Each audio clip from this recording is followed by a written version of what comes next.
Ош ТВ телеканалының эфирдегі уақытысын жаңалықтар маалымат программасы улантат. Студияда Гүлшайыр Турдалиқызы. Алгач бүгінгі берүүбүздөн кыскача.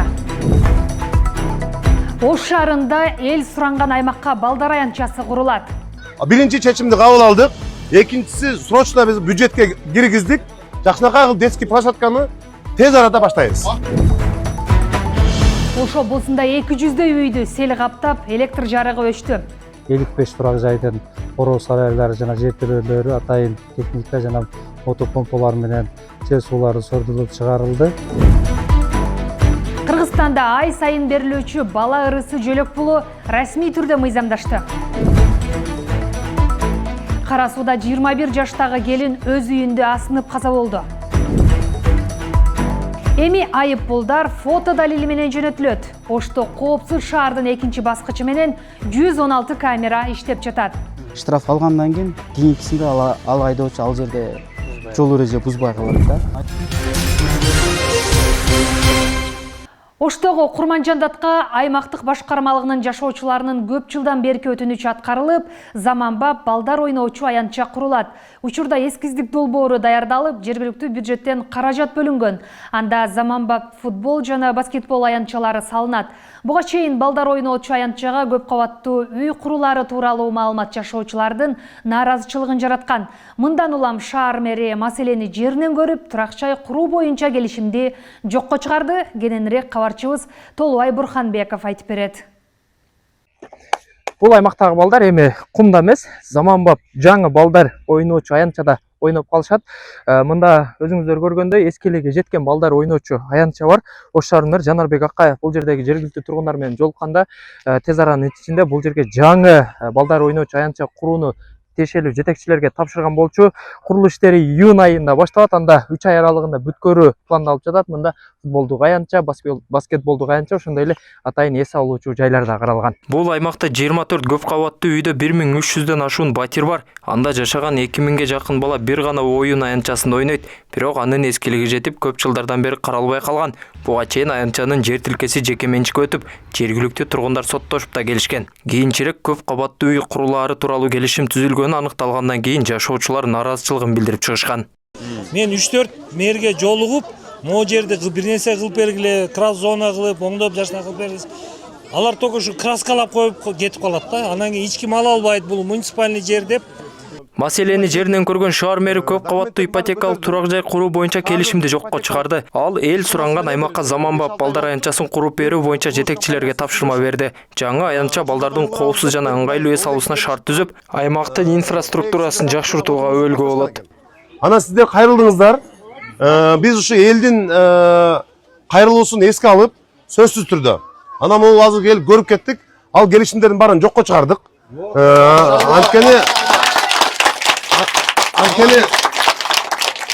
Анткени чын эле бул жерде мына канча бала турат. Ушуларга ойной турган шарт түзбөсөк, анан ушу бошогон жердин баарын эле үй кыла бергенибиз туура эмес. Ошон үчүн биринчи чечимди кабыл алдык. Экинчиси срочно биз бюджетке киргиздик.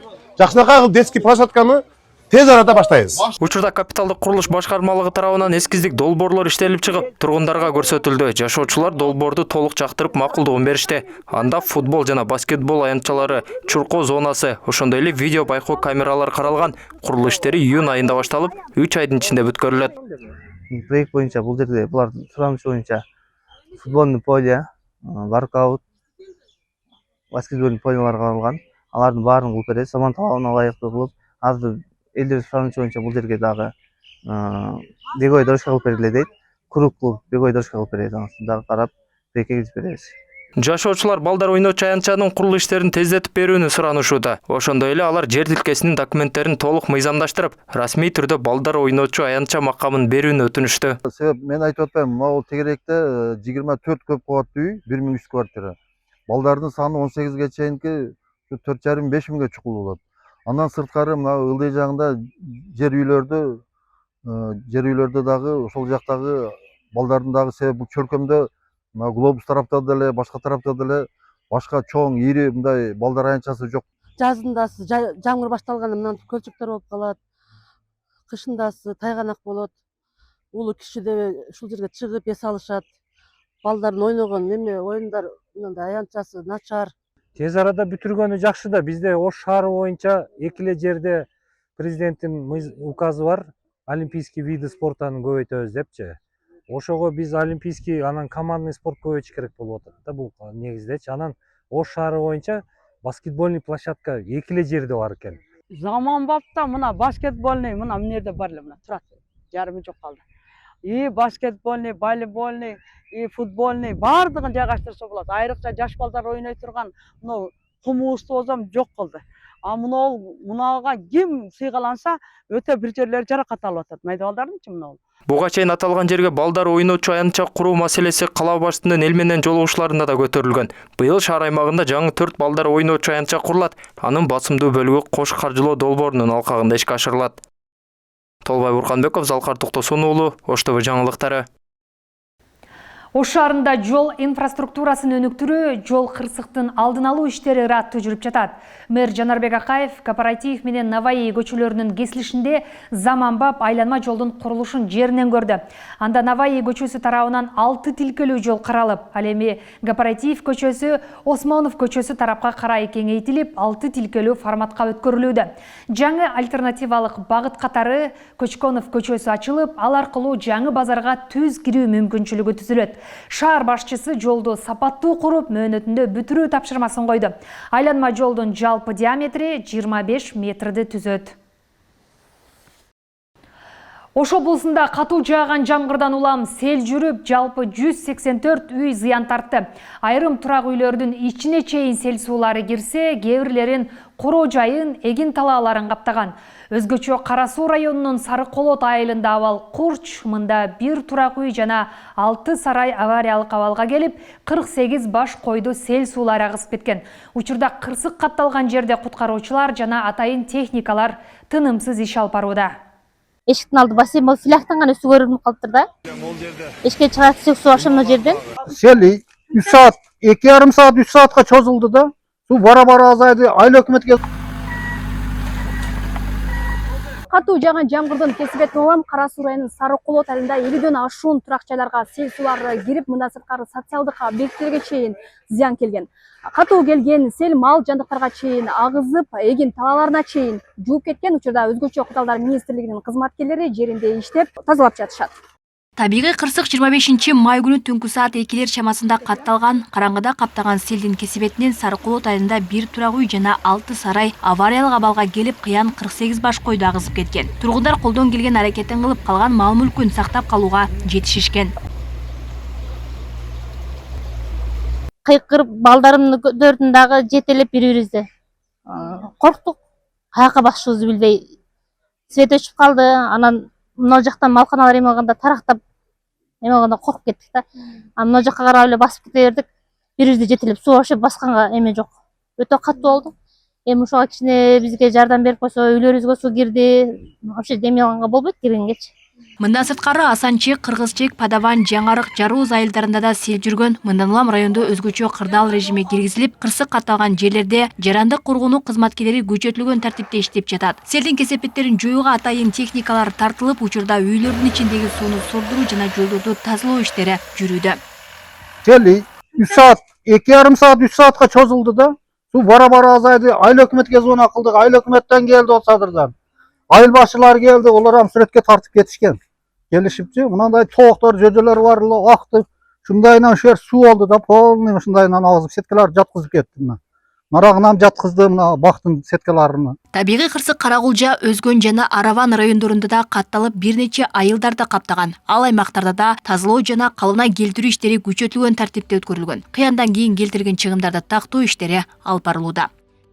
Натыйжада 180 жалпы 184 үйдү каптаган. Анын ичинен 3 турак жайдын ичине, 68 турак жайдын жер төлөөсүнө, 113 турак жайдын короо сарайларын каптаган. Бүгүнкү учурда азыркы саатка карата 55 турак жайдын короо сарайлары жана жер төлөөлөрү атайын техника жана мотопомпалар менен сел суулары сордулуп чыгарылды. Жалпы 5 социалдык объектиге зыян келген, 2 мектеп, 1 бала бакчанын куроолорун суу каптаган. Түзүлгөн кырдаалды жөнгө салууга өзгөчө кырдаалдар министрлигинен 116 куткаруучу, кошумча жарандык коргоонун 325 кызматкери тартылып, иш алып барылууда. Алмагүл Эркебай кызы, Залкар Токтосун уулу, Ош ТВ. Ош облусунун Кара Суу районунда 21 жаштагы келин асынып алган абалда табылды. Алдын ала маалымат боюнча келиндин 2 баласы болгон. Ал өз үйүндө асынып алган. Облустук ички иштер башкармалыгы тастыктагандай, 22 май күнү саат түнкү 12:30 чамасында Кара Суу райондук ички иштер бөлүмүнө Ош облусунун ооруканасынан 21 жаштагы жаран үйүндө асынып каза болгондугу тууралуу кабар келген. Алгачкы текшерүүнүн жүрүшүндө Кара Суу районунун 2005 жылы туулган тургуну өзү жашаган үйүндө асынып каза болгондугу маалым болгон. Маркумдун өлүмүнүн так себебин аныктоо максатында соттук медициналык экспертиза дайындалды. Топтолгон материалдардын жана дайындалган экспертизанын корутундусунун негизинде мыйзамдуу чечим кабыл алынары кошумчаланды.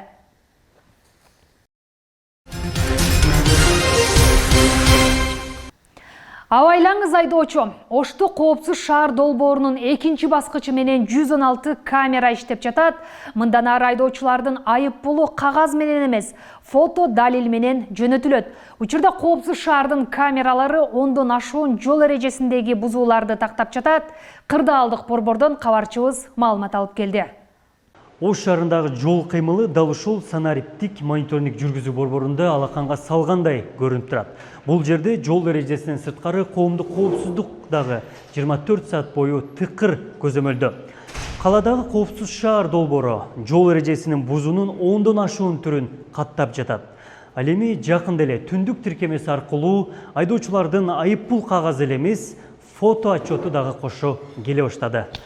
Саламатсызбы? Негизи эле ушул Ош шаарында коопсуз шаар долбоору кандай тартипте иштеп жатат? Бүгүнкү күндө шаар аймагында жалпы 114 атайын автоматташтырылган программа комплекстер иштеп иш алып барууда. Буга чейин мисалы Ош шаарынын коопсуз шаар долбоорунун биринчи этабын алайык, 44 автоматташтырылган программа комплекстер иштесе, быйылкы жылдын жыл башынан тарта, 23 январдан тарта экинчи этабы ишке ашып, кошумча 70 камера коюлуп, жалпысынан 114 камера алып барууда. Буга чейин өзүңүздөргө деле белгилүү болгондой, шаарыбызда бул коопсуздук курчандып айдагандар өтө аз болчу, төмөн болчу. Ошондой эле жанагы туура эмес жерден ылдамдыкты ашырып көп айдашчу, туура эмес жерден бурулчу, бири-бирине жанагындай помеха создавать этип. Азыркы учурда бул коопсуз шаар долбоору ишке киргенден бери айдоочуларыбыздын мындай айдоо маданияты дагы өстү деп айтсак болот да. Каланын аймагындагы коопсуз шаар долбоордун 2-чи баскычы менен 114 атайын комплекстүү камера иштеп жатат. Видео камералар жол чейими, карама-каршы тилкеге чыгуу жана жөөтмөктөргө жол бербеген айдоочуларды айыпка жыгат. Күнүнө 100гө чукул айдоочу жол эрежесин бузуу менен коопсуз шаардын кылтагына илинип жатышат. 23 майдан тартып түндүк тиркемеси аркылуу айдоочулардын жол эрежесин бузуулары фото далили менен кошо келе баштады. Бир жолку билдирүүнү ачкан айдоочу 30 күндө өткөрбөй айып пулун төлөө керек. Айып пул төлөм KG порталы аркылуу текшерилип, сүрөтү жок болчу да, ал жерде анан жарандарда кандайдыр бир күмөн саналып айткандай болчу. Бүгүнкү күндө ошол түндүккө сразу токтонуп сүрөтү менен чыкканына байланыштуу көп жарандар ошол жерден таанышып туруп эле сразу ошол укук бузуусуна ынанып айып пулдарын төлөшүүдө. Бул жерде 327 жол белгиси орнотулган. Бул нерсени айтып өтөйлү. Шаарыбызда 327 жол белгиси көп жерлерге коюлду, 13 камера коюлду дейт. Сакпул аталышы менен таанылган жарандык активист Рыспек Исаков Оштогу айдоочулардын негизги коңгуросу. Активист каланын аймагындагы бардык камераларды эскертип, жол белгилерин түшүндүрүп келе жатат. Интернеттен гана үйрөтпөй, айдоочуларыбызга жолдон үйрөтүү үчүн жол белгилерин койдурууга басым жасалууда көбүнчөсү. Камерадан келе турган болсок, камерадан штраф алып үйрөтө турган болсок, бул өтө айдоочуларды үйрөтүүгө жакшы болот. Анткени биз башыбызга түшкөн учурда гана көп нерсени үйрөнөбүз да. Штраф алгандан кийинкисинде ал айдоочу ал жерде жол эреже бузбай калат да. Активист коопсуз шаар кириши менен жол эрежесин одоно бузган учурлар азайып, айдоочулардын маданияты дагы өстү дейт. Бирок айыппул менен бирге эле жол эрежесин сактоо үчүн шарт жетиштүү эместигин айтат. Айдоочулар менен мамлекеттин ортосундагы келишип ортодо өзгөртүүлөрдү киргизип, бардыгыбызга ыңгайлуу шарттарды түзүү. Региондорго келе турган болсок, азыркы учурда ноокатка барган болчубуз, өзгөнгө барган болчубуз. Чынында жол белгилер 20 жыл мурунку коюлган жол белгилер ошол боюнча калып кеткен, өзгөрүүлөр жок. Сөзсүз түрдө өзгөртүүлөрдү киргизип, айдоочуларыбызга ыңгайлуу шарттарды түзүү максатында ошол жактарга дагы чыгып, керектүү мамлекеттик ушул жол белги койгон органдарга жеткирүүгө аракет жасап жатабыз. Ош шаарындагы негизги 12 жана 55 көчөнүн кезилишинде видео камералар иштеп жатат. Видео байкоо коомдук коопсуздукту дагы 24 саат бою көзөмөлдөп турат. Өлкө аймагында 1-июндан тарта кошумча комплекстүү аппараттар дагы ишке кирет. Мында ууна башкарып бара жатып, уюлдук байланыштагы телефонду колдонгондорду дагы айыпка жыгат. Абдумалик Базарбаев, Салкарбек Токтосун уулу, Ош ТВ. Депутат Медер Чотонов электросамокаттарды 18 жашка чейинки адамдарга башкарууга тыюу салган мыйзам долбоорун демилгеледи. Документ коомдук талкууга коюлуп, жол кыймылы жөнүндө мыйзамга жана укук бузуулар кодексине өзгөртүүлөрдү киргизүүнү карайт. Маалым каттын негиздемесинде акыркы жылдары өлкөдө мобилдик тиркемелер аркылуу электр самокаттарын ижарага берүү кызматтарынын саны бир топ өскөнү, муну менен катар эле жашы жетелектер катышкан жол кырсыктары жана жол эрежесин бузуулар көбөйгөнү белгиленет.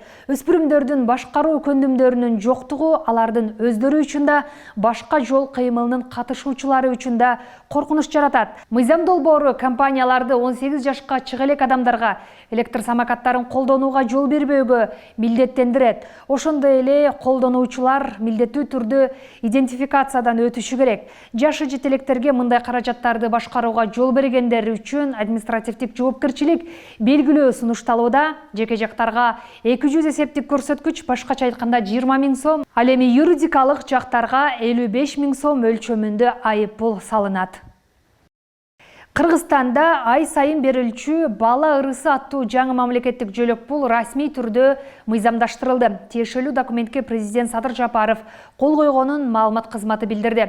Ага ылайык 1-июлдан тарта ар бир балага 3 жашка чыкканга чейин ай сайын 1200 сом төлөнөт. Жөлөк пул үй бүлөнүн кирешесине карабастан берилет. Негизги жоболор бала ырысы 2023 жылдын 1 августунан тартып төрөлгөн балдарга дайындалат. Төлөмдүн бул түрү бийик тоолуу аймактардын жашоочуларына көмөк жөлөк пулун алган жарандардын башкасынын баарына төлөнөт. Эгиз же 3 төрөлсө ар бир балага өзүнчө дайындалат. Жөлөк пулду алуу үчүн бала менен ата-эне чогуу жашашы керек. Арыз бала 3 жашка чыкканга чейин берилиши зарыл.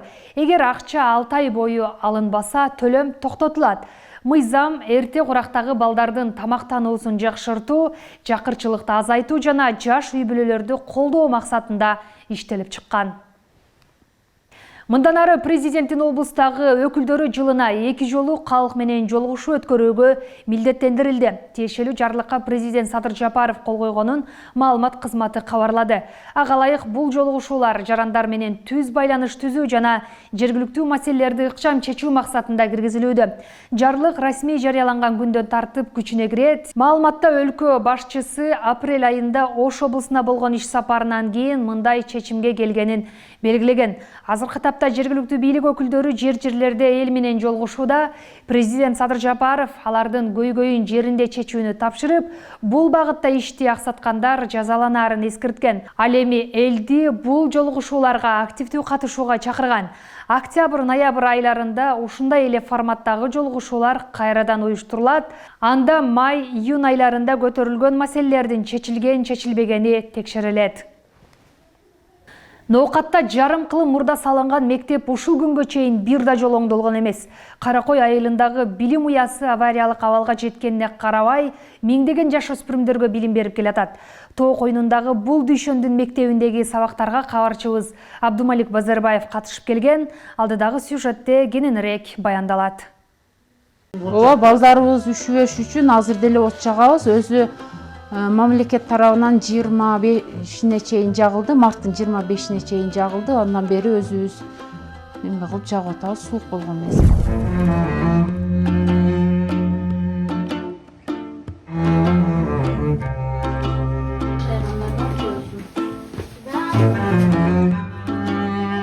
Иштеген тапшырмаларды кечеки Сиздер элестете аласыздарбы? Бүгүнкү күндөгү тоо койнундагы жалгыз дүйшөндүн мектебин. Бул Ноокат районуна караштуу Каракой жайлоосунун так башындагы билим уя. 1-класстан 4-класска чейин жаш өспүрүмдөргө билим берип келе жатат. 76 жыл мурун эшигин ачкан мектеп буга чейин миңдеген жаш жеткинчектерди кабыл алып, аларды узаткан. Ашар жолу менен курулган бул билим уя күндөн күнгө урап, тог ойнундагы жаш жеткинчектер жаңы заманбап мектепке зар болуп турган мезгили.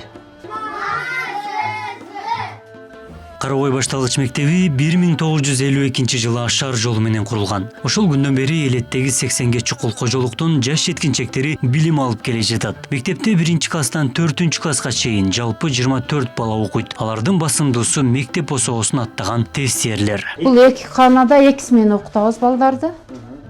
Түштөн кийин, түштөн мурун болуп бөлүнүп окушат. Анан балдар 4кө чейин чай ичишеби? Ысык тамагыбыз жок, азырынча шартыбыз болбогондуктан чай менен эле печенье жешет. Азыр биз эле калдык окшойт, көпчүлүгү оңдолду. Биздин айыл өкмөтүбүздө дагы мектептер бүт оңдолду. Ушул жерибиздин маселеси чечилип калса, биздики дагы буюрса болуп калат. Мектепте 4 мугалим эмгектенет. Алардын ичинде англис тили жана орус тилинен сабак берген окутуучулар бар. Агартуучулар жаңы мектеп салынып, жетиштүү шарты болсо эле, жергиликтүүлөрдүн баары балдарын алыска айылдарга же туугандарына жибербестен окутмак дешет. Айла жоктон эле азыр балдар билимсиз калбасын деп иштеп атабыз. Бир спонсорлор болуп, ушул мектебибизге көңүл бурулуп, балдардын келечегине кам көрүлүп, жаңы мектеп куруп берсе, аябай жакшы болмок. Негизи бизге чоң деле мектептин кереги жок, себеби бул жерде калк азыраак. Чакан гана баардык шарты менен мектеп салынып берилсе жакшы болмок. Тоо башындагы бул жалгыз мектептин көйгөйү президенттин районго болгон иш сапарында дагы көтөрүлгөн. Учурда жери даяр болгону менен мектептин мамлекеттик актысы жок. Жеринин документтик иштери аяктаса эле 70 орунду мектеп, 30 орунду бала бакча куруу пландалган. Билим уя башка айылдагы мектептерден 10 чакырым алыс жайгашкан. Абдумалик Базарбаев, Залкарбек Токтосун уулу, Ош ТВ. Илим, жогорку билим берүү жана инновациялар министрлиги президенттик стипендияга документтерди кабыл алуу башталганын маалымдады. Документтер ушул жылдын 1-августуна чейин кабыл алынат. Президенттик стипендияга сынактык негизде бакалаврдык даярдоо программаларынын 3-курсунда окугандар, адистерди даярдоо программаларынын 3-4 курстарында окугандар тапшыра алат. Талапкерлердин тизмеси жана тиешелүү документтер жогорку кесиптик билим берүү уюму тарабынан кошо кат менен Илим министрлигине жөнөтүлөт. Мына ушундай кабарлар бүгүнкү берүүбүздү соңуна чыгарды. Алдыда эртеңки күнгө күтүлгөн аба ырайы тууралуу маалымат бар. Биздин канал менен калыңыздар.